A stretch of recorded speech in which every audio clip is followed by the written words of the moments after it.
কোনো ক্রিকেটার তার জীবদ্দশায় নিজের হাতে নিজের মূর্তি উন্মোচন করবে, যে ইতিহাসের সাক্ষী হয়ে রইব আমরাও। লর্ডস থেকে ব্রিসবেন, আর এবার দাদা বালুরঘাট মাতাচ্ছে।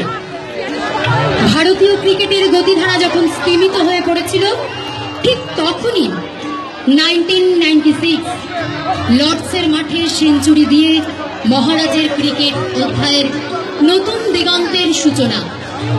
1999 থেকে 2001 ম্যাচ ফিক্সিং এর কালো ছায়া যখন ভারতীয় ক্রিকেটকে গ্রাস করতে বসেছিল, ঠিক সেই সময় ভারতীয় ক্রিকেট কন্ট্রোল বোর্ড অধিনায়কত্বের দায়িত্বভার তুলে দিয়েছিলেন আমাদের প্রিয় সৌরভ গাঙ্গুলি।